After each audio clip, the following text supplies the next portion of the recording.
Welcome, Greg. Greg Hacker from Hacker Automotive is also here. So Glenn, you can go ahead and introduce people. Oh, wonderful. Thank you, Scott. Well, first of all, it's a pleasure being here again. I come from another planet. I'm like a set of kryptonite. I guess I've been from planet Saab, I guess. I've just been passionate about these cars for, I guess it's been, God, I don't know, 30 years now, at least. And what I've been really curious about is I guess you could say dependability. And through the years, and I want to acknowledge Scott Rizzon. I probably wouldn't have a Saab if it wasn't for Scott. He really, Chris, sorry about that. It's a beloved name in this community, Chris. So, yeah, clearly having Chris as a master Saab mechanic, he just knows a lot. He's covered a lot of ground. He knows like the places you could maybe do something different. You could innovate. So that's going to be the focus of today's format. I want your questions. Chris is on board to respond. So dependability, and we have at the end of the show, towards the end, I want to talk about a program that we have at Chris's, the Saab Dependable Program. And of course, Jack, I think you've been working on Saabs, 30 years, at least 30 years, right? Yeah, at least. Yeah. Okay. Okay. And welcome. And I would say one more thing that, yeah, I just love the whole environment. There's a lot of people that go there with all the SPGs and 9000s, and you can just see that if they're taking care of corrective, in a correct way, they last a long time. I think part of why they go down is a lot of people are, I think, putting in cheaper parts, and they're going to mechanics that don't know how to treat the car properly, or really don't know the Saab. So I want to emphasize, go to a Saab Master Mechanic. Jack, why don't you introduce yourself? I know you're famous for being Jack the Saab tuner. How else would you introduce yourself? Well, to the Saab community, yeah. I mean, I came into the Saab scene really not knowing anything about Saabs at all. In fact, I was hired as a lead Asian tech and worked primarily on Asian cars at a shop in Asheville, North Carolina. And when I moved to North Carolina from the north coast of California, I'd only had a work truck and a motorcycle. That's all I had. And out in the parking lot of this shop that I worked at was an 85 SPG, which ended up being my first Saab. And it was a piece of junk, it was abandoned. Yeah. And there was a lot wrong with it. And it took me a while to get it straightened out, but I fell in love with the car, like the way that the classic 900 drives. It's just a really amazing vehicle. And I fell in love with it. And I went out and got some parts. For some reason, his name's slipping my mind now, but he used to be a strong part of the Saab network some time ago. I was in Greensboro, North Carolina, and I went out and got Tom Townsend.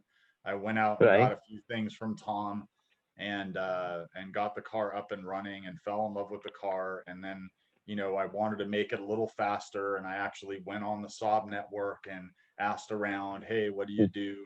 This and that. And what I found at the time was that people were doing a lot of really Band-Aid tuning. It was a very old school kind of Band-Aid method of like tuning stuff. And I, being an automotive diagnostician and technician, started looking at the values, inputs and outputs, and finding the limitations of those very early systems, like LH 2.2 is what I was working with at the time. The total file size of that binary was like 4 KB, which is a very small file. And so I learned to edit it, and I started making stuff for my car that I thought improved its performance, and I did start to improve its performance. And because of Scott and the Saab network, I had a place to sort of like show what I was doing, and so I would take pictures of pipes that I made, and I would share information. I would go on there and talk about what I was doing, and people got interested in what I was doing. And through the Saab network, Jack Stoll Performance was started. Like, both the Saab network was my primary, really only form of communication with the Saab community. And, you know, Scott hosted my website, still hosts it to this day, Mhm. Jack Stoll Performance. And, and, you know, and I started, you know, making a living as a tuner, and um, got to get away from auto repair for a while, you know, and then the recession came and a few other things came up, and I had to go back to work as an automotive technician. And, you know, now I work for BMW as a line technician, and I'm hoping to get out of that, in the next year or two. Um, What but I would you have like to do? What would you like to do then? I'm actually setting up to do something like Jack Stoll Performance again. That's great. Yeah, I am. I was living in another house which I sold. Actually, the backyard's touch. I can like look across the property that I live on now and see the backyard of the place that I sold around the corner. And I bought a place with a 3-car garage in the back. And when I started Jack Stoll Performance, the first downpipes and things that I made, the welding that I did for Jack Stoll Performance was done in the basement of a house on a piece of plywood on top of a washer and dryer, because that was the only 220 outlet I had. I had no shop. I had very little equipment, and I built a shop, and I started working out of the shop, and I got better set up. But now I actually I've set this shop up really nicely. I have a mill and a lathe and a tubing bender, like a drawbar tubing bender, plasma cutter, full welding, you know, just on and on. I have quite a bit of equipment, and I'm actually bringing in more equipment so that I can really design and innovate on a wide range of stuff. At least, you know, in this area in Kentucky, Yeah. you know, I know if I kind of reached back out to the Saab community, I could probably draw some work in. But at least, you know, as it stands, uh, you know, I really haven't been doing that much Saab stuff. And in Kentucky, there's just not that much going on.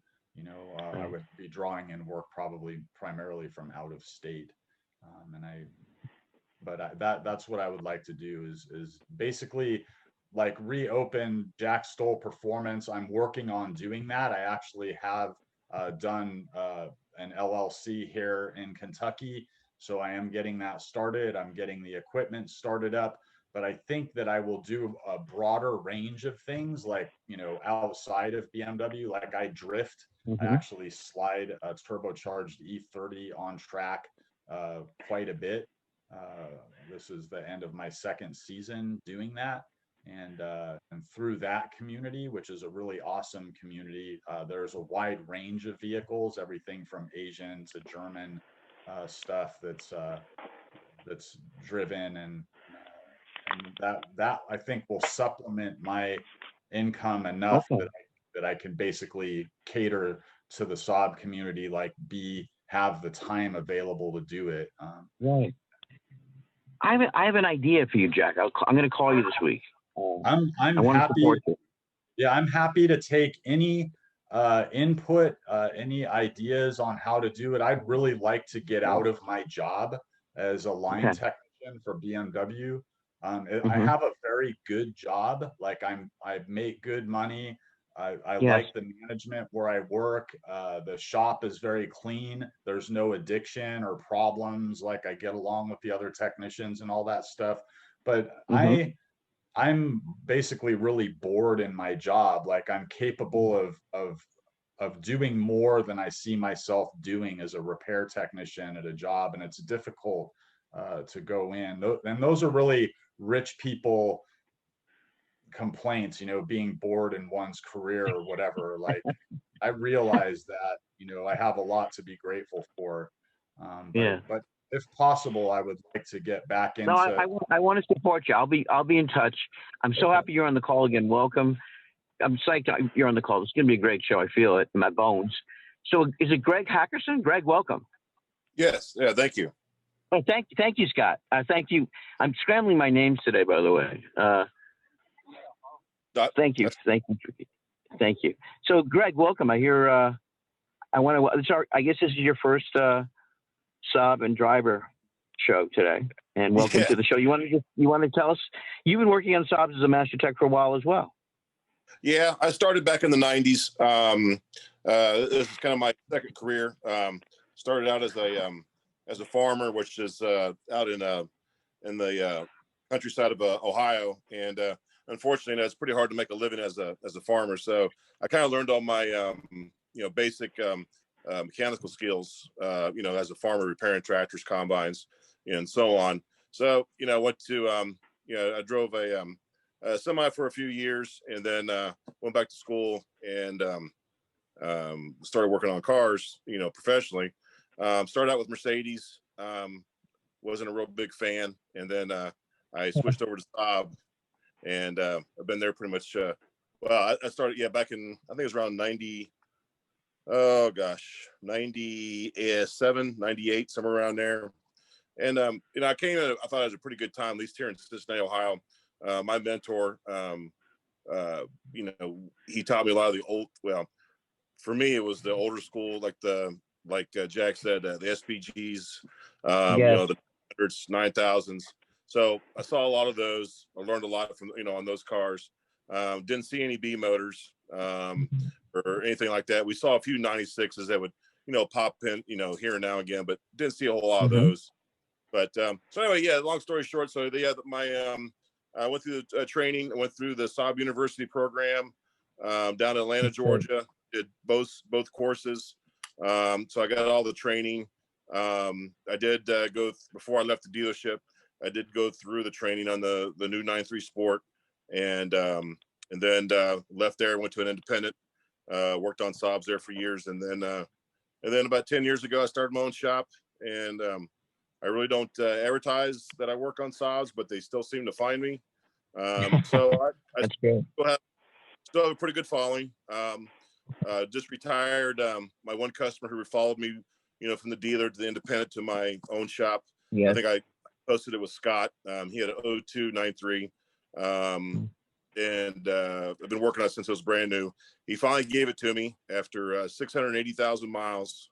Wow. Oh, come on, really? That's great. It still drives, and I still have it. And it's been through 3 head gaskets, 3 AC compressors, original turbo, original transmission. Didn't put a control on it for the first time until it hit over 500,000 miles.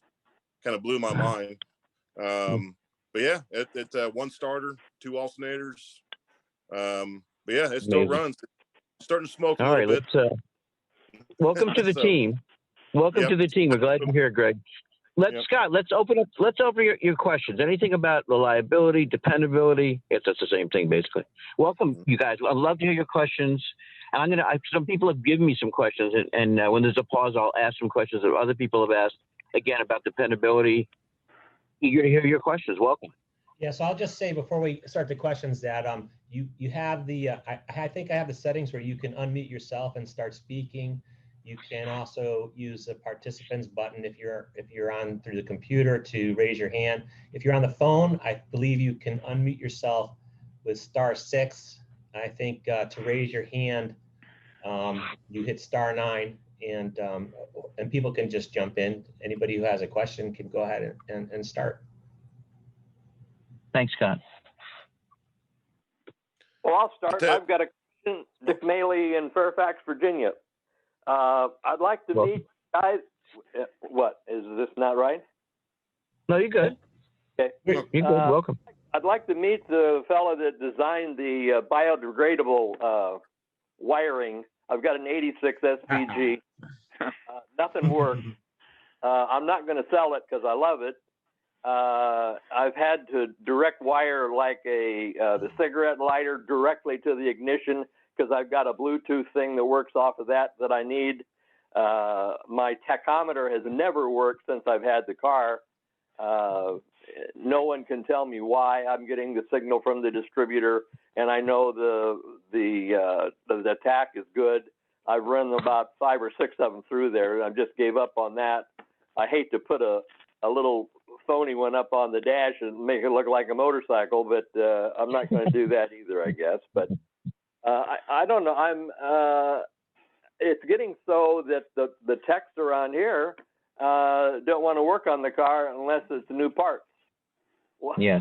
Thinking, can you do the math? I've got an 86, okay? The new parts aren't going to happen.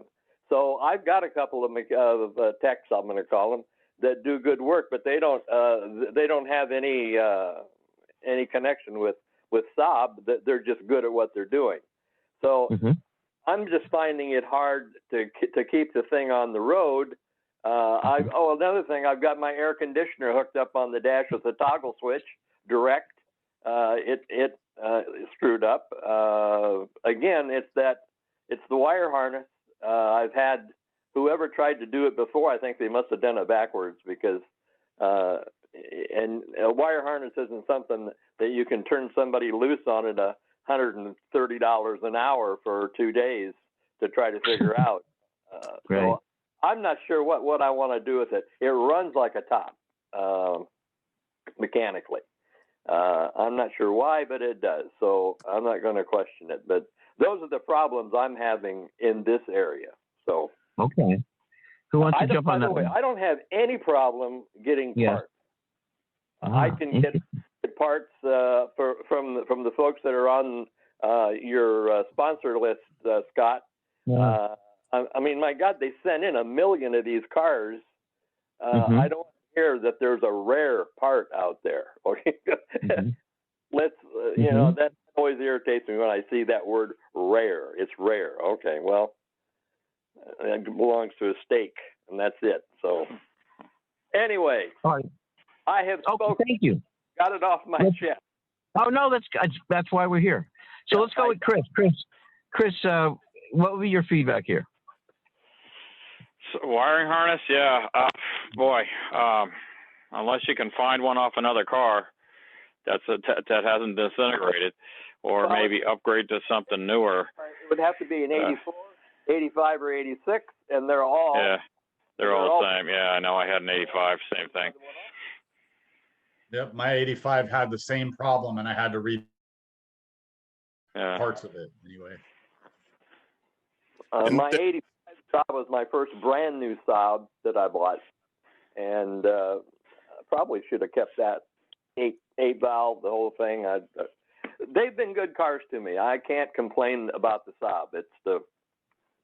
It's trying to keep them on the road. Something that I would say that I think is important about owning a car that's sort of unusual, right, is that a great number of people will look at a car, particularly like a classic 900. I remember when I first looked at them as a technician who primarily worked on Asian cars, the engine's longitudinally mounted, but mounted backwards, right? The clutch is in front, the pulleys are in the back. And people will, like, a lot of technicians looked at these cars and just took sort of an immediate dislike to them. So I think a lot of the issues that people have trouble keeping them on the road if they can't find a person who is a Saab familiar technician. It also has to do with the attitudes of people that are working on them. And if somebody doesn't like the car naturally, they may not do as good a quality work, you know. As far as the biodegradable insulation went, like Mercedes had the same issue on quite a few cars. It was a little later, as I remember, on the Mercedes stuff, but on V8s and V12s, they had like crazy engine management systems with like 2 fuel computers and 2 ignition computers and a lot of wiring, and that wiring would go bad and those cars wouldn't run, and it was very expensive to repair them. So Saab is not alone in this problem. It was sort of like a European issue in those times. But I would say, as far as the electrical problems on the person who asked the question, I would try to find somebody who is enthusiastic about doing electrical repair. Like I enjoy doing electrical repair on vehicles, and you know, if you find somebody who's enthusiastic about it, they can usually get it done pretty quickly. Most automotive repair technicians are not in the habit of rebuilding wiring harnesses and all that kind of stuff. I actually Is that build part of what you do? Is that part of what you do, Jack? that. Yeah. And so part of what you do? part of what I do is build and install aftermarket engine management systems, like standalone engine management systems. So I may have to use part of an original engine harness and then make other parts of it to do other things. For example, the engine that's in my drift car, I'm going to run sequentially. When it had a distributor and a single coil, I'm running 6 LS coils. So all the wiring to power those coils and to trigger them and all that stuff, I'm laying over the top of my original harness, you know. And so that doesn't bother me at all to do that, and I can do it pretty efficiently. But I imagine, like I was saying, going back to technicians' attitudes, that when they look at you know, a Saab, they may have a bad attitude about the car because it looks very different. And the problem that they're facing also, if they have a bad attitude about the problem, or they feel overwhelmed by the problem, that it may take them a long time to do it, and the client ends up paying for that. Or the car's not fixed right the first time, so then the car seems like a lemon, right? But it's actually that the technician's struggling to diagnose the car correctly the first time and get it out right, you know. So then that gives the car kind of a bad name, you know. You know, I'm so glad you brought that up, because my serpentine belt slipped off, and I'm in Western Mass, and I showed it to a couple of mechanics, and I could already tell they look at it and they're perplexed and annoyed. They just don't get it. And I bring it to Chris, and he gets it, and I feel like, I'm not gonna have to go back for the secondary thing or the third thing. And with the attitude, you're right. It's sort of like it's almost like some mechanics, if they're honest, they've dismissed or don't want to deal with Saabs if they're honest, right? If they up front. So, I want to plug Goldwing and Josh over at Goldwing, and because they're just fantastic people. I've been with them probably 20 years now at least. And if they send you something and it quits or doesn't function, they'll get you out another one the next day. They're very knowledgeable. They're super service oriented. So in terms of harnesses, I don't know about their harness. I don't know if they have any, but I do want to give them a mention. They've been a partner for a long time, and I just like them a lot and find their ethics are great. So Goldwing. Scott, you don't have, is it just goldwing.com? Goldwing.com, use Saab parts. It's, let me look it up. I believe that. Okay, thank you. Thank you. One note on wiring harness. I have a customer who has a 9000. He also has a landscaping business, and he has Jeeps, and he wants to keep these old Jeeps running. So one of the problems we had with his car 2 years ago, the wiring harness, and of course they don't make the wiring harness for that vehicle anymore, and it was in pretty bad shape. So we did find a company. Of last, worst case scenario, there is a company out there that will rebuild the wiring. Unfortunately, you do have to take it off the car. You have to take it all off, unplug it, and you send it to them, and they don't put all new wiring in it, but they fix the wiring and they guarantee it. And it's not cheap. It for that Jeep, it was right around $1,000 for the wiring harness. Okay. What was the name of that? Who did you do? What was the name of the company? Well, you know what? That's why I brought my notepad. I'm at home, but I do have the records, and I can post that somewhere. That'd be great. If you get that to Scott, that'd be so appreciated. Yeah, if you get that to me, Greg, I'll make sure it gets posted to the general bulletin board on the site. Sure. While we have a minute, I just want to introduce another guest here who's here today, Drew Golub, who is the owner of ASABforever.com. And so, Drew, if you have ideas and thoughts about these parts issues or anything within your realm of expertise, I'd like you to feel free to chime in. Yeah. Welcome.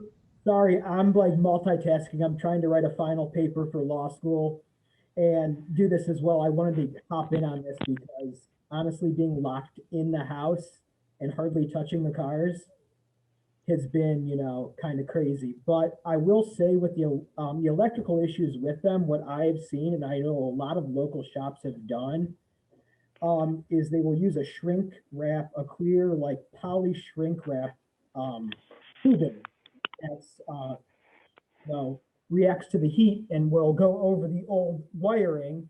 It's a temporary fix. It's a band-aid, but it works. And another thing is to keep the rodents away from that wiring because a lot of it is soy based and they love to eat it. So. Yep. Very true. Every time I go to see Chris at Rizzon Saab, which I love driving up there. It's such a beautiful. I took a Uber up there the other day. A driver drove me up there, and he was from Pakistan. And it was too much for him to be out of the city. Every time you get the mountains are so gorgeous around Chris. So when I drive back from there, I'm so happy that I'm driving my car. It's all fixed up. Chris, what would be your comment about because I always ask Chris because I always want to get a mint condition 9000, and so my big question, my open question is about parts for the 9000. Chris, your experience is that they're available, but some of them sometimes aren't. Or I mean, we talked about it again. I'm always asking you actually because I feel hooked on getting a mint condition 9000 at some point. Is that something that I think you feel, Chris, that you feel it's a great car, but still there's some concern about parts? Well, you were asking me about a 9000 compared to a 95 as far as reliability goes. Yes, I was. Yeah, and I was saying that the 95 you could get parts easier for than the 9000. Although I think a 9000 is a better car to drive. Yeah. Yeah, that's my opinion as far as reliability. With the 9000, trouble getting some, especially like body parts and stuff. Getting parts. Okay. I am speaking to a couple of transport companies because I just think, if you could send the car to Jack or Chris or Greg and let them, I love what you said, Jack, about the attitude and sort of this, I don't know, what would you call it? Like they're into it. They like doing electrical work. The thing about electrical work, when I talk to mechanics, I work with Mercedes, I was the travel editor for the Mercedes-Benz magazine, and I used to hear, well, these people like electrical and those people don't. So it's one of those things you hear mixed reviews, even on people who specialize in the brand. So I think that's a really good question to ask, how experienced they are. And I would say, and I'm going to recommend some transport companies soon, probably on the next program. Because I feel like, if you get the car to Chris or Jack or Greg, and I'm sorry, didn't our new Saab contributor say, what was your name again? My name is Drew Gollum. Drew? Yeah. Welcome. My whole entire Saab obsession started with my father. He owned Cleveland Road Auto Parts, which was in Ravenna, Ohio, which dealt, specialty with Saabs. So I grew up with them, and first car was a 91 900 SE convertible. Okay. So it's sort of been I won't say downhill, but it's sort of been an addiction since there. So. That's great. I mean, I'm so happy. We lost. I went to Dave Connor for years in Emilia, New York, and he retired probably 3-4 years ago. And he worked on Saabs 7 days a week. He had 20 used Saabs on his property. He was $35 an hour forever. And people would come to see from all over. Kind of like Chris has the same kind of thing. I love that. I love having all these people come when I'm at Chris's Rizzon Saab. That it's just fun talking to people and kind of getting what's working, where they're getting their parts from, getting unusual things fixed. So I have conversations regularly with people that are selling their cars on SaabNet.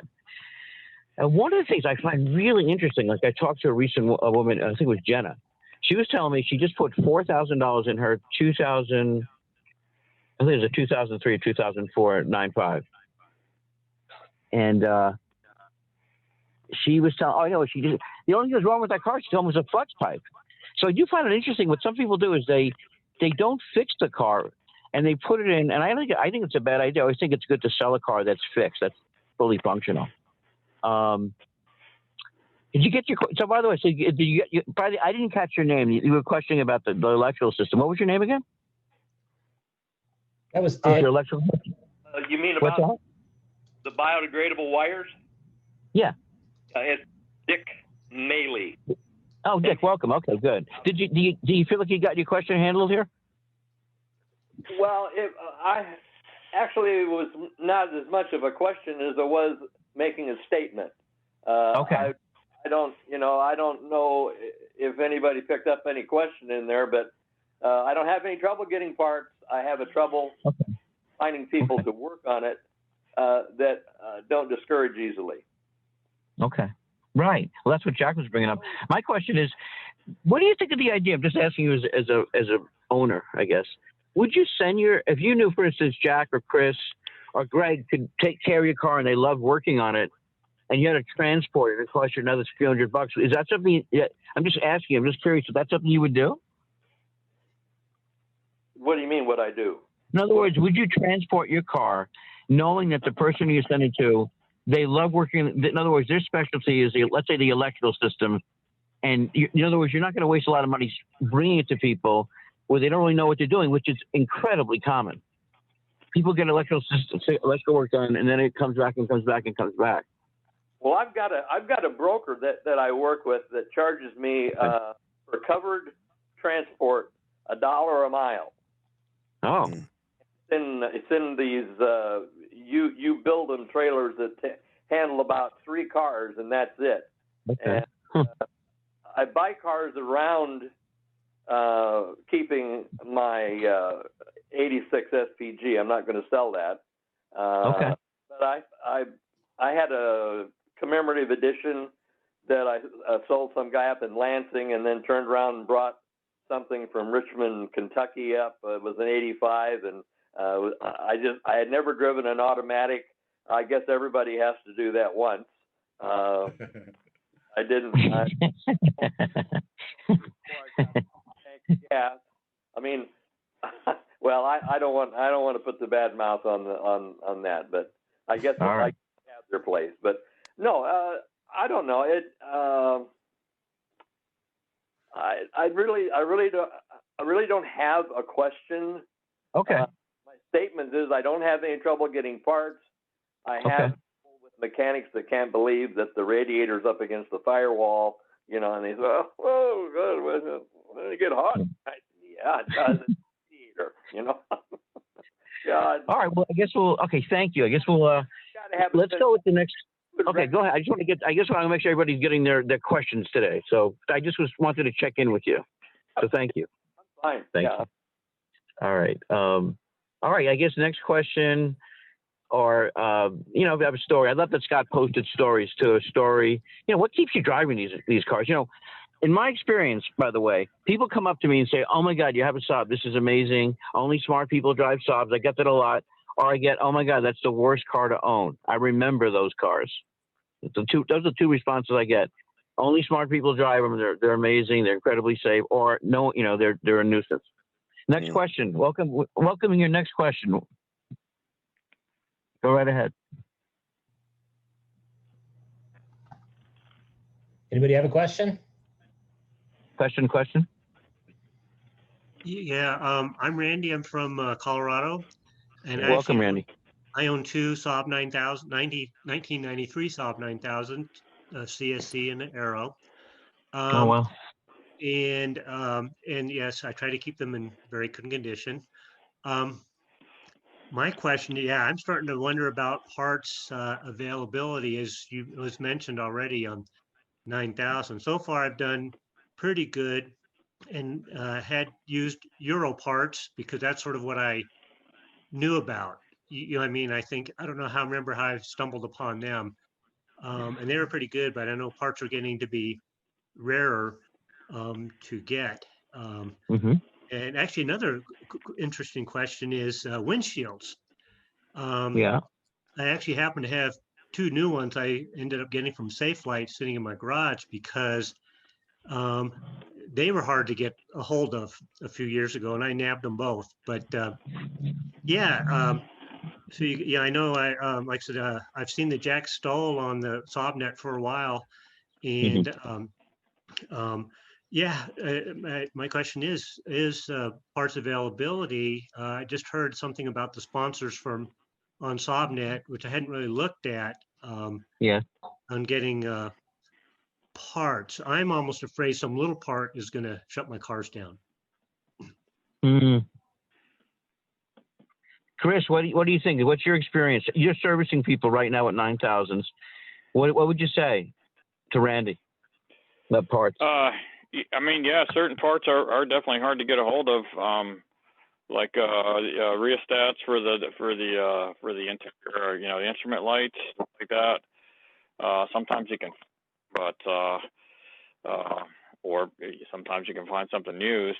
It was a pretty common problem on a lot of them.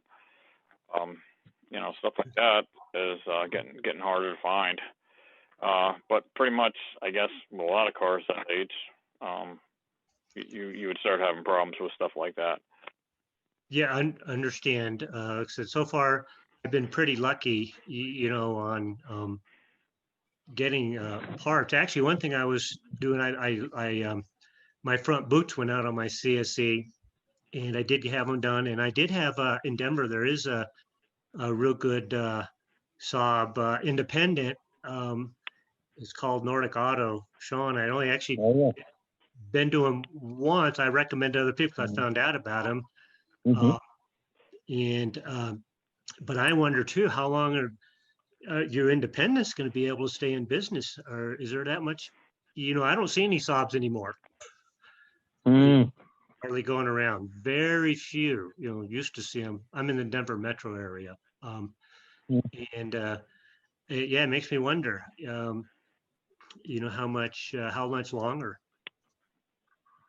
Yeah, what I found, I'm out in California, and what we found is independent Volvo dealers. There's always guys who used to work on Saabs or are familiar at least with the parts and familiarity, and I take the car to them and can usually get it sorted out there. Okay, yeah, that makes sense. There's a lot of Volvo people still around. Right, because they're still being Volvos. Yeah. But, yeah. So like I said, so far I've been lucky, but as time goes on, it's right. It makes you wonder. Okay, hey, appreciate you letting me talk. I've been on SaabNet for a while. I hate to say I'm not a member, haven't been a member, Thank but you, Randy. It's really good. I try to input on the stuff I've learned. I've learned a lot from SaabNet too on the 9000 bulletin board. That's great. That's great. Every so often someone like Dave Connor is an example. I'm not plugging this as a brand, but every so often someone will say to me, like Dave Connor said to me, he's pulled apart several engines, and he's an advocate. He was an advocate of AMSOIL. So if there's any parts, like I think Dave Dickerson had mentioned Royal Purple for the manual transmission. So I'm always curious if anybody has any recommendations of I know that AMSOIL is a tremendously hyped oil. I think it's decent, but every so often, that was interesting. And he told me he pulled some engines apart, and he really does think it lubricates deeper. And I know other people would disagree. So any experience you've had with a part or an oil, love to get your feedback. And yeah, Mile High is there. I always felt Colorado was a very active, I always felt there's a lot of Saabs. When I go to see Chris in Dorset, Vermont, I regularly pass Saabs, and Chris tells me he's still booking pretty regularly. So Chris, are you still pretty active in terms of people bringing this up? So you're not noticing a diminishing marketplace, are you? No, but one of the reasons is that there's getting to be less and less people that work on them. So I'm starting to draw from a lot wider area. I see. That makes sense. Yeah, that makes a lot of sense. And also the fact you've had so much experience. People could go there and you actually know what to do rather than, it's a new mechanic or they're not familiar. Getting back to what Jack said, which I think is still relevant. So, hey, thank you, Randy. Enjoy your 9000. Thanks. Well, I've had the Aero since 1998 and the CSE since 2003, I think. That's great. I wanted to save the Aero. Yeah, they're both black. Yeah. They're good. Wow. Yes, I've been to Mile High. I haven't actually had to take my Saab to get fixed at Mile High because it's farther away. And at the time, the Saab dealers here were really good and had specials on clutches, like a clutch for $1,000 installed with parts and everything. I said, can't pass it up. It's just too big a deal. But I've obviously met Jerry Danner. Went to the Saab Club meeting years ago and. Leaving, I ended up getting pulled over in my new CSE, and I decided never to go back to Denver. I wasn't. It's just yeah, just a weird story. I wasn't going, I was speeding, but I didn't know I was speeding. Yeah. And it was a speed Right. trap. And I just said, Yeah. Denver's not getting any more of my money. And but except when I have to go to Mile High. But they were really nice, and I know his daughter was there, and the people at Mile High were really good to me. Okay, sorry, I didn't mean to divulge here. I just heard you mention Mile High. Right. Well, you know what is, I call these people, like I have regular conversations, and I get to know them, and I know their customers, and me and Scott talk about them, and it's like a real. And some of these people are so dedicated. So, for instance, if I see a car in Saabnet, and Anders in California, I know he's worked on it, and I know that's going to be a great car, for instance. So, right. I don't know. It does make a difference, and like people like Chris, and we lost the right solution. We lost Walter Wong, who was amazing. He was another person that was like, literally, I could have someone call Walter, and he was so supportive. It's almost like he let you stay at his house, use his tools. He was kind of a one-of-a-kind guy. And I just talked to them. They're still working on Saab's The Right Solution in LA. All right. Thank you, Randy. Sure. So I'm going to jump in with just two comments before we go on. Fred posted in the chat that he was able to purchase rodent repellent at Walmart, and it's helped to keep the chipmunks out of his engine bay. And then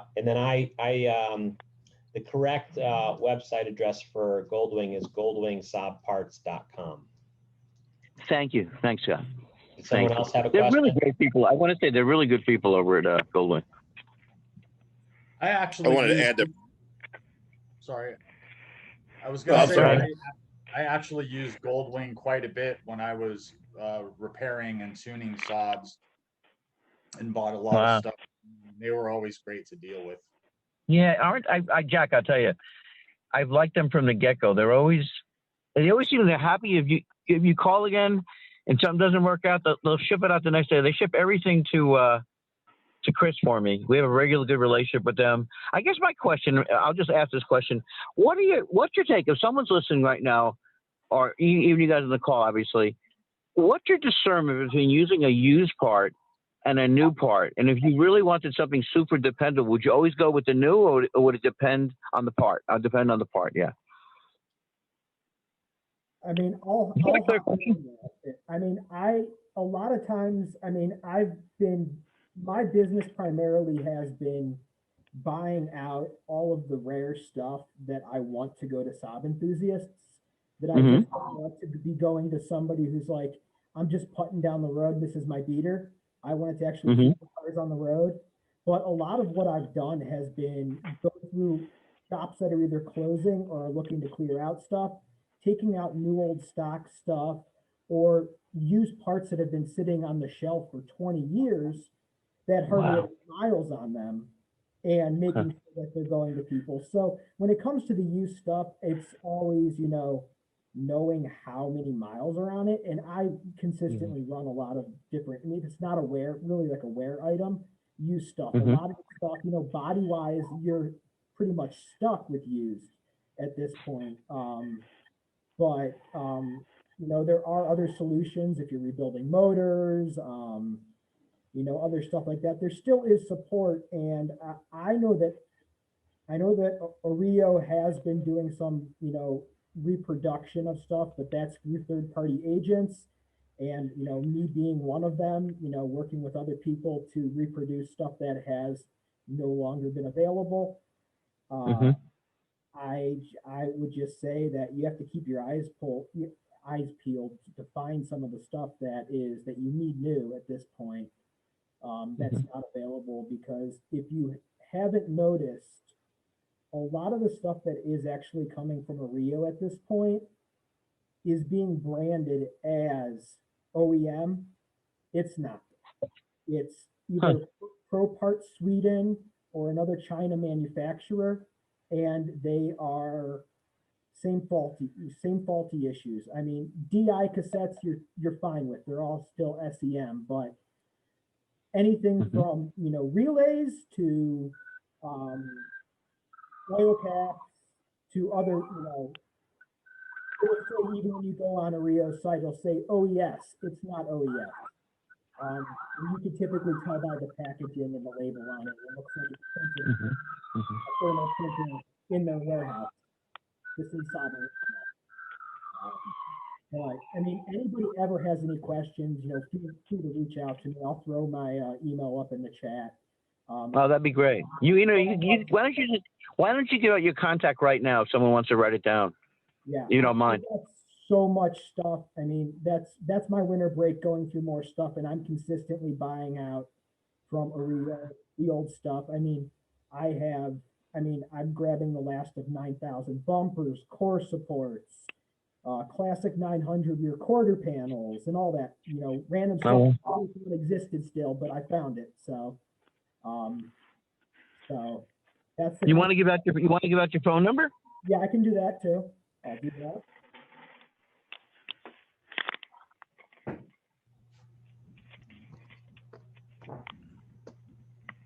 Hey, Fred, do you hear me? Yeah, go ahead. Did you want to ask a question about rent car parts? Yeah, well, it's I've got a 2009 SE, which is very atypical for most of you. You've got other models. I've had it for 20 years. And although the wiper blades for the headlamps are a pain in the neck, I learned early on to break them loose in the winter so they didn't stay frozen down. And they're still functional, but every now and then you need blades, and I can't find any. And it seems like they've got a supply of them over there. They apparently make them. I may have to write to the Netherlands to get that. So has anybody done anything with this company, R&D, Saab parts in the Netherlands? Yeah, just the website for them is rendcarparts.com. That's REND carparts.com if you want to check them out. Yeah, the other thing, when Dick was asking about, I think it was Dick was asking about wiring. Yes, my neutral safety switch went out. I found instructions on SaabNet on how to take it apart, and I drilled out the rivets and I rebuilt it. And it lasted about a year, and finally it went again. And I said, the heck with it, I'd buy one and put one in. So years ago, I used to have all the work done by the dealer initially, and then I switched over to Autoscandia, which is up in Reston, which isn't far from me. And last time I was up there for something, I had to take another car up there, and he says, we haven't seen any Saabs for a long time. Louis hasn't done any Saabs for a long time. But they used to be my go-to people for anything that I can't handle. And they're, if I had to pull an engine, they'd be doing it for me. There are some things I just can't do, but I'll take on almost everything else, pretty much within reason. I had to rebuild the secondary air injection several years ago. It went, and I had to go in and I didn't follow the directions exactly. I didn't take everything out like the directions said, but I was able to get my hands. I'm small, so I got my hands in different directions and was able to replace parts without too much trouble. So that's been running, but the car's running okay. My big problem right now is a leak in the rear seat, and I've ended up caulking the window completely, and I've taped the sunroof closed, so that can't be the source of the water. And I'm still getting a little water. We'll see what happens with this new storm we're getting. See if I've fixed it, because I've done all the caulking I could possibly find, unless it's coming down around the door. Can I stop you for a minute there on your water leak? So something that I found that happens quite often on many different cars, including Saabs, is if the vapor barrier is not properly attached to the inboard side of the door underneath the door panel, water will run down the glass, kind of cling to the glass and shoot into the door, and can come to the outside, like hit the inside of the door panel and then drip down the metal part of the door and in the sill plate and into the floor of the back of the car. So, you'll think it's the glass or like a leaking sunroof drain or any number of things. But what I do is I'll like open the doors and take a hose and run it on the glass, on the outside of the glass, kind of forward and back, and then just look at the bottom of the door on the inboard side. And if you see water start to run out between the door panel and the and the door, where the door panel lays against the door, if it's coming down in this area, you just pull the door panel off and reattach the vapor barrier there with butyl, and it will be good to go. Yeah, Yeah, what I've been doing is attacking it little by little. The first thing I did was I didn't have the weather here was really lousy when when I became aware of this. My wife had a stroke 7 years ago, so I haven't been keeping up on all the maintenance over the years like I should have. And so this summer, I noticed I had a leak because I get a lot of fogging in the windows out there. I wasn't driving the car a lot, and so when I finally looked at it, it was really too cold to do a lot of stuff. But the first thing I did was tape the sunroof closed and put duct tape on there to just make sure no water was going in there. And I'll take that off. You know, that's not a big problem. But then I still had water coming in, and then the inside of the headliner, the one that's on the back panel, the quarter panel, was a little detached, so it looked like that was leaking from there. So I caulked the whole window. And now the next thing is, you know, we had some rain, a little more water came in, and was underneath the seat. So it's a matter of, you know, just step by step trying to figure out, but I will try the hose trick. That sounds like it's worth doing. Yeah.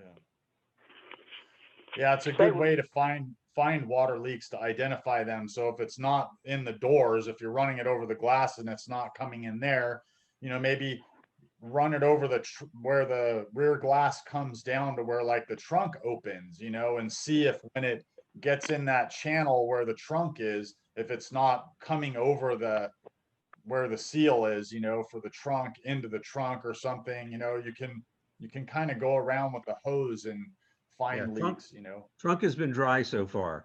It's forward of the trunk, and it seems to be quarter panel. Another thing I found was it looks like there's putty between the quarter panel and the roof, and that putty was cracked. And so I filled that in with caulking, and that took care of, that slowed it down, but there's still something that's letting water in, and it's just a matter of, you know, step by step trying to isolate it, figure out where it's coming from. Right. It's really annoying. Brett, I've got two suggestions for you. Sure. The things that I've always seen with the cars, the two biggest leaks on Saabs stem from sunroof drains, the little drains up there. They get full of junk and, you know, soot and, you know, all kinds of, you know, you blow them out with an air compressor. And then it's always the tail light seals love to leak. So when the water comes running down the channel, it goes saying that, but for the future, it'll happen. Yeah, well, so far the trunk's been dry, completely dry. This is all back seat from the window area. And, you know, I'm pretty sure I know about where it's coming in. The other thing I'm thinking is whether it's the door seals, whether water's getting behind the seals and coming around the door seals that are actually on the frame. So it's just been, you know, every time we have nice weather and I can go out and work on it, I go check something else out. And I just haven't really isolated exactly what it is yet. You said it was a 9000, correct? No, it's a 9.5 SE. Another thing always to check is the drains in, a lot of people call it the fish tank. It's where the ECU sits underneath where the wipers are. Those get full of stuff too, and water can run back through too as well and be inside the car. Yeah, well, this has mostly been in the passenger rear. The rear well had the water. And but it's, you know, step by step. I read everybody's comments along the way for different kind of leaks, looking for solutions, and just a matter of going through and figuring out what I have to check next and what can I do to stem it. I'll figure it out eventually, but it's just, you know, one of these annoying things that goes on. Yeah, a tip that I can give you as a diagnostician is that if you can reproduce the problem, so use a hose, you know, like actually be active in creating the problem so that you can go to it instead of like waiting for the weather and you try this and wait for the weather and try that and wait for the weather. You know, you can spend a lot of time chasing the problem, and by that time you have mold in the car and other problems that are related to the leak, you know.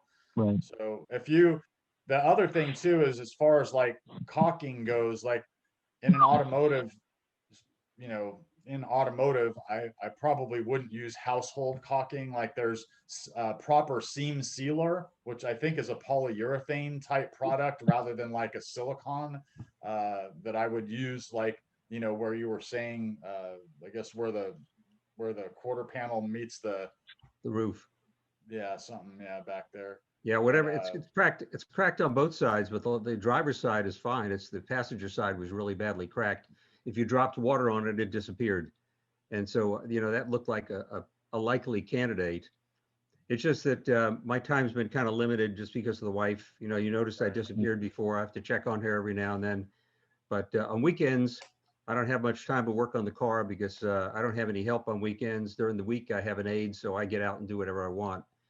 But when it gets down to, you know, really unpleasant, frigid temperatures outside, I'm not really motivated to work on the car. Yeah. Yeah. It's a motivation issue, not the car issue. Hey,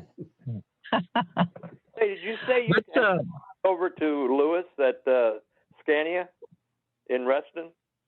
Yes. Autoscandia, they're really good. Yeah, well, no, I know Lewis. Lewis is the guy that'll put the part on. He used to work at the Saab distributor in Falls Church.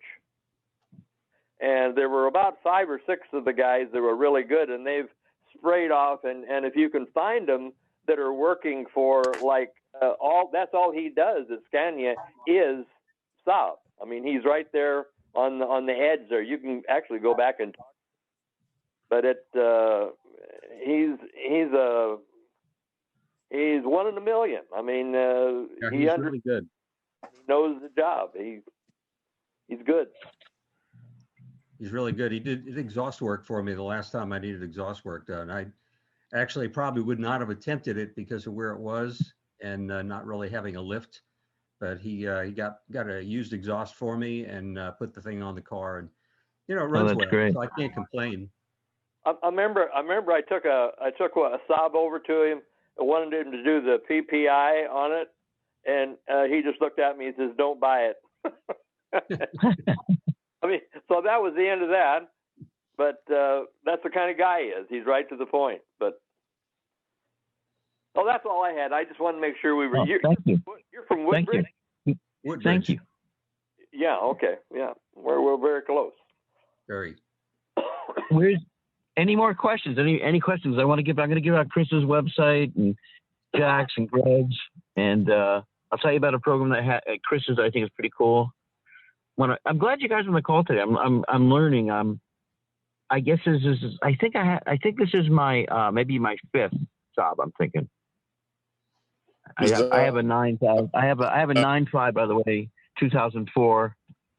And one of the things I love about Saab is I become really tight with the people. Like the guy I bought this car from, he bought a $100,000 Tesla, and we still talk now and again. He misses the car, and he really dug this car. He gave me $20 for good luck when I bought the car because he said it's an Irish tradition. So make sure if you see an Irish person selling the car on Saabnet, that's $20 for you. Any more questions? And otherwise, I'm gonna give these resources, the contacts, the website. I'll tell you about the Saab dependable program with Chris Rizzon. Any other questions? Hey, Glenn. Yes. Glenn.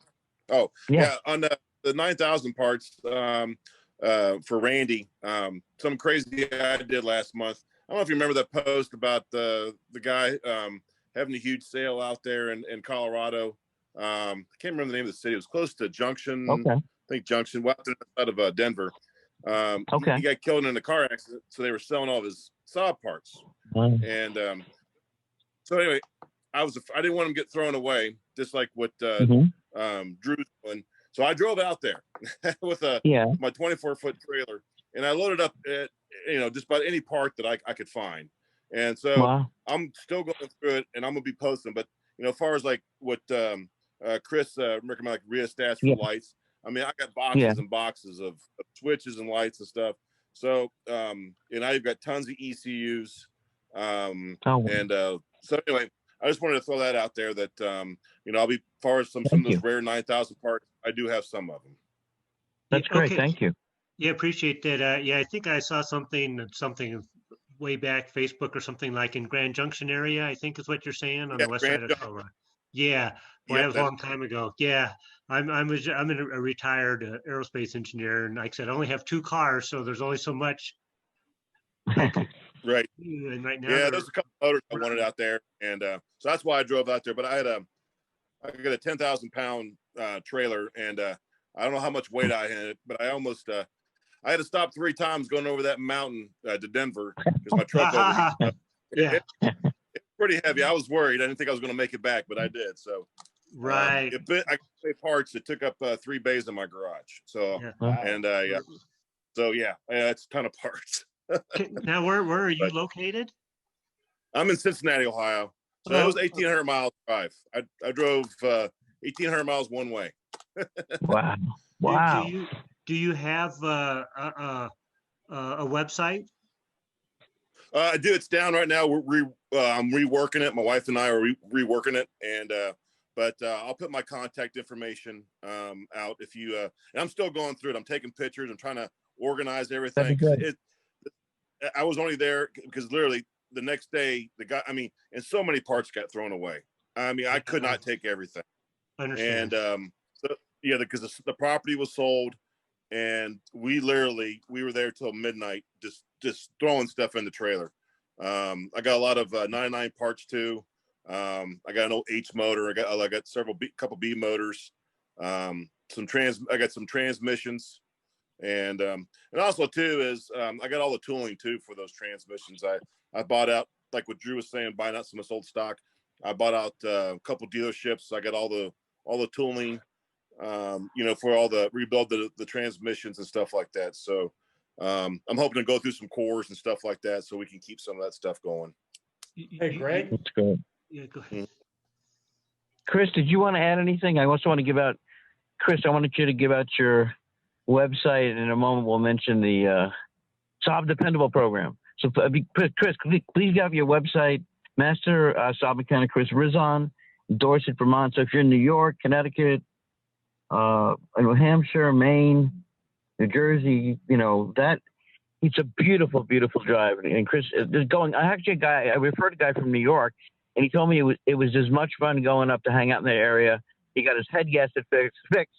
And he didn't sell the car. He kept it, Chris. I don't know, just a while ago, but he kept the car and told me that after you fixed it, he decided he was going to keep it. So what's your website and number, Chris? If anybody has questions or they want to learn, we'll mention the Saab Dependable program, but please give out your contact. I'm trying to get Chris unmuted. He had some background noise. I thought he was giving you the silent treatment. Okay. Yeah. But let's see. Jack, you want to go ahead while we're waiting for Chris? Well, I was just going to kind of reach out to Greg because like Cincinnati, Ohio, I don't think is that far north of where I am. And okay.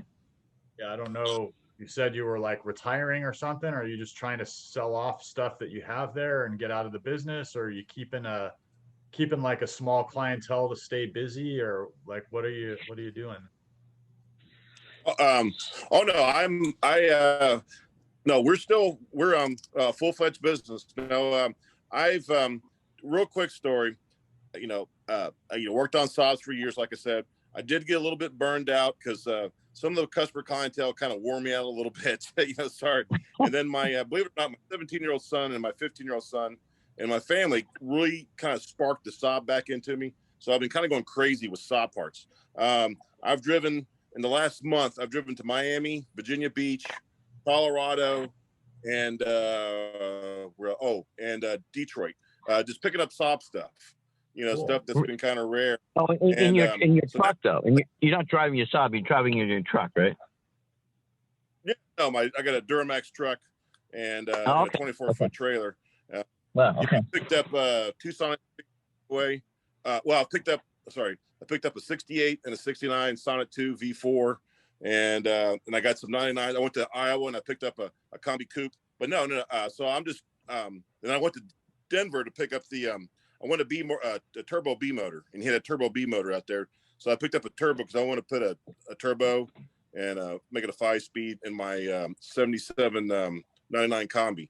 And so anyway, so I have a couple projects going on, and I'm restoring a 73 Sonnet for a customer this winter. Kind of customizing it, rebuilding the V4 motor. So no, I'm collecting all these parts to kind of save them because it's kind of a emotional attachment for me. So like I said, I don't even know what parts I even have. Right. So no, I'm not retiring. I'm only 50. So unfortunately I can't do that. So, but I'll say though, if I start drawing in work down here, at least like maybe we should connect, you know? So like if I need parts, maybe I can come and get some parts from you or something like that, you know? That sounds great. Less than about a year ago. It's kind of funny how terminology, one of your posts, I posted a car. I said, hey, this is a 900 SE. And you replied, I said, no, that's not an SE. And I'm like, I had to do some research. I had to step back. So it's like the yellow 900. See, down here, the guys down here always called them yellow arrows. And I guess that terminology is not correct. I guess that's considered a 900 SC, just like you said, that was your first car. So yeah, so, I've known of you for a little while. At least followed you on Facebook, but I think I know you're up in the Columbus area. Yeah. Yeah, I'm in Lexington, Kentucky.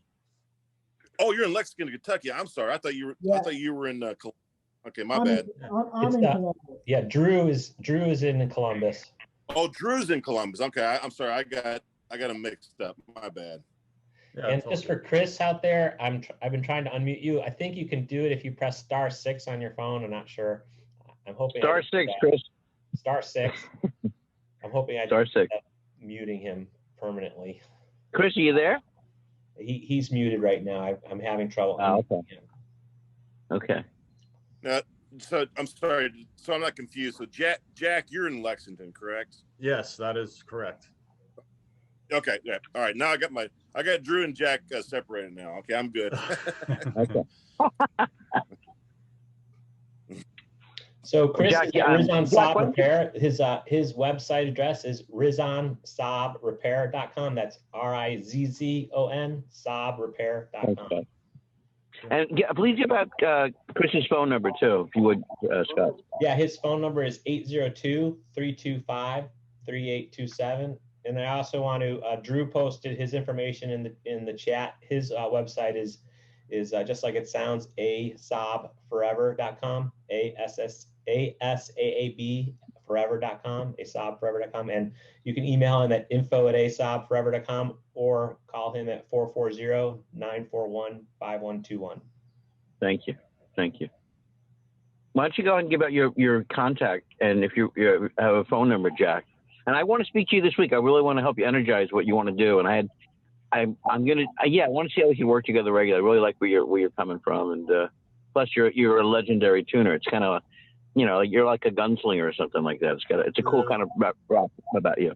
It's funny, yeah. The tuning thing led me into repair actually. So, like I said, I started with the classic 900s, and then I started tuning the newer cars, and therefore needed to be able to fix them for people as well. And then, I didn't get any factory training or anything, but I had actually done a great deal of work on those cars back then. Honestly and truthfully, I've not worked on any Saabs in 10 plus years now, Yeah.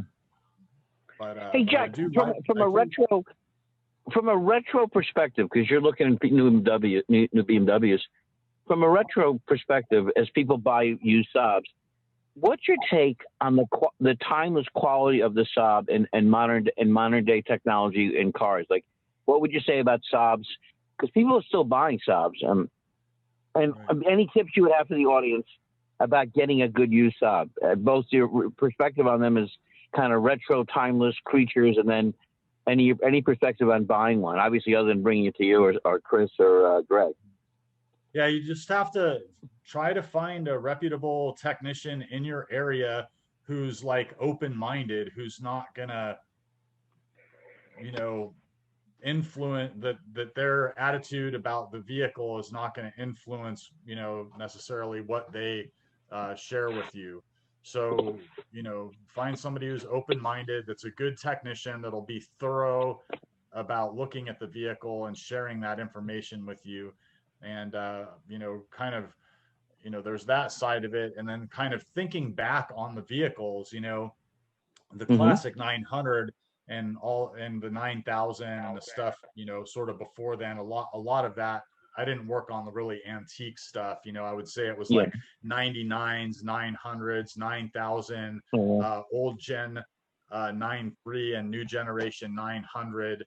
and some 9.5s, you know, kind of that was sort of the span of stuff that I worked on. And I thought they were all pretty good cars. I think, you know, later, you know, I just honestly and truthfully was not really a big fan when GM really stepped in and they started using Ecotech engines and all that kind of stuff. And I know a lot of that comes up on SaabNet, and I, you know, want to be supportive of people, you know, being enthusiastic about Saabs, whether it's a particular car that I appreciate or not. But I will say, of the older stuff, that thing of like, you know, Swedish steel, like classic 900s were tanks, right? I mean, they used pretty thick gauge steel.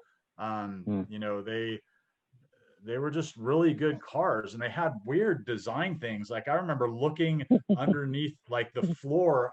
The last Saab that I had, I think I got rid of about 5 years ago. I had a 91 900S, a 4-door car.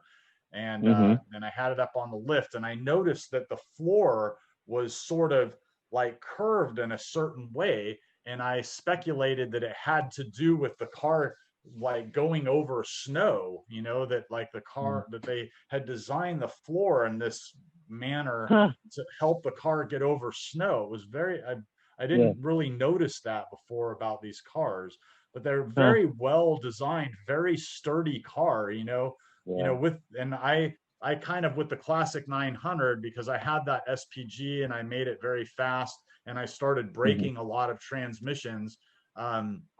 That's why I got into the new generation stuff, because the transmissions were a lot stronger, and being primarily a performance tuner, I needed a drivetrain that was stronger, you know. What year? What was the year when you say new generation? When did the year start when the transmission was better? Well, when I say new generation, I mean the transverse mounted front wheel drive, you know, car that was like a Vauxhall body or whatever that they sort of annexed and put a Saab engine in. So that would be what, the like 95 or 96 900 SE, where the body design changed considerably, like the predecessor to the 9.3. So I think it was 94, because the only 90 convertible was a 93 classic. You're right. You're right. The last model year of the classic 900 was the 94 convertible, right? So, and the hard top was the new generation 900. You're totally right about that. And but that platform, I actually like that platform quite a bit. It was a very sturdy car as well. It was not all Saab. It was that thing of GM kind of grabbing stuff from, you know, what they had and kind of mashing it together and putting it out there. But that was still a pretty good car, and had a lot of the Saab influence was involved in the design of the car. Had Trionic engine management system, which was definitely a Saab innovation, very ahead of its time engine management system. And they were altogether a very solid car. And you know, so looking back on it, you know, the designs of a lot of those cars, you know, the 99, the 900, the new generation 900, the early 9.3, you know, some of the 9.5s and stuff like that. You know, I have a lot of appreciation for those cars and their design and how stout they actually are, you know. Wow. One thing I thought that I would try to contribute to the thing of longevity, you know, it's very valid to ask, like, you know, about parts and those things, because it gets harder to find them as these cars get older and fewer people are trying to cater to a dwindling market, right? If it's not profitable, people are not gonna make parts for them.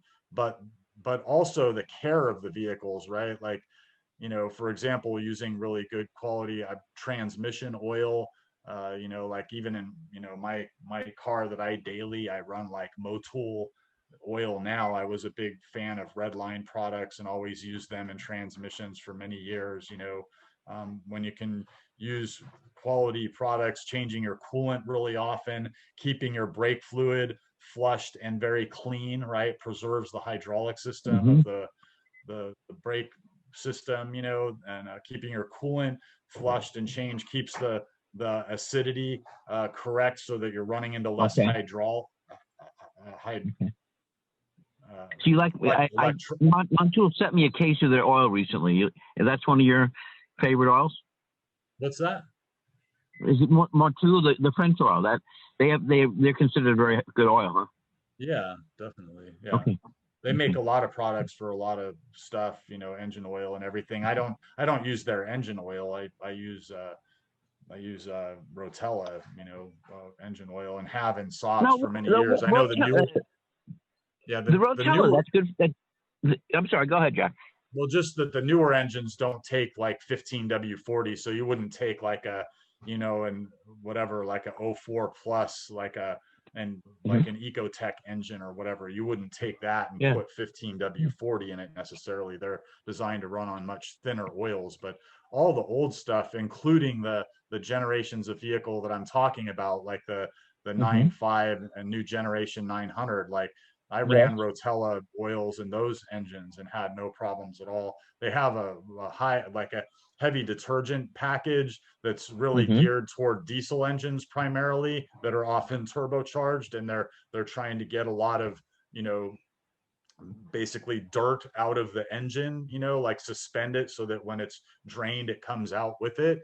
And particularly with the sludging problems that you encounter, particularly in those new generation cars, like I was saying, the new gen 900, early 9.3, you know, and all that stuff, that sludging issue that took out so many engines, you know, keeping your engine oil changed and using a type of oil that's good at suspending those particulates. And so the Rotella is good. It's good for gas. You obviously like it for gas engines. I know some people say it's only for diesel. Yeah, I use it for gas engines. I used it, on all my Saabs, and I use it in my drift car, and you know, I beat the hell. My drift car is like a 300,000 mile E30, like a old 3 Series BMW that I turbocharged that runs 18 pounds of boost on a stock 300,000 mile engine, and I do like rev limit 6,500 RPM, clutch kicks, entries, you know, to step the car out, beat the hell out of it, and it does not break. You know, very sturdy. How can people be in touch with you, Jack? What's your website, and how can people be? And I want to speak to you this week. How can people be in touch with you? So there's some squawking or something going on, but I typed my email address into the chat, and I can put my phone number in there too. Is there another way? Yeah, I'm just gonna, it's Jack, J-A-K, Stoll, S-T-O-L-L, Perf, P-E-R-F, for jackstollperformance.com, jackstollperf.com, and it's jackstollperf@gmail.com. And the Jack's phone number is 503-915-8085. This this chat has been recorded, and I will be posting the audio version up on SaabNet in a couple of days. Great. I want to thank everybody. Chris, do we ever get you back on? Are you there or no? No, we didn't have Chris. Okay, all right. I want to thank Chris. I want to thank Jack, Greg. The gentleman, who was the other gentleman that had the other parts? He had I want to plug him too. I forgot his name. Thanks for being Greg here. Hacker. Yes. Oh, Greg. Yeah, I know Greg. But there was a fourth guy too, right? Drew. Yeah. Drew. Thank you, Drew. Please come again. Yes. And I want to thank all your great questions. We're going to be having another show. I guess, Scott, is there anything? And by the way, Scott, deep appreciation for you being innovating and bringing the wonderful SaabNet to us and making this community of such wonderful. It's a great community of people. So it's great being with you guys. Thank you. I just happy holidays. Scott, you want to share with people? Yeah, I just want to announce that I'm working on a vintage Saab show for January. And I've been talking with Vernon Attenberry, which probably many people know in the Saab community. Fantastic Saab expert in the vintage category. And he's helping me to connect with a couple other vintage pros too, to maybe have so we can have one of these, but focus on some of the vintage Saabs. That'd be great. Cool. Happy holidays. Deep appreciation. I'm Glenn Brooks, Scott Paterson, and SaabNet. Thank you, guys. I'm psyched to hear from you again. And Jack, I'd like to speak to you this week. Really appreciate yours. You have a spirited quality about the whole thing. I appreciate that about you. Thank you. Stay healthy, everyone. Thanks very much for coming. Yeah.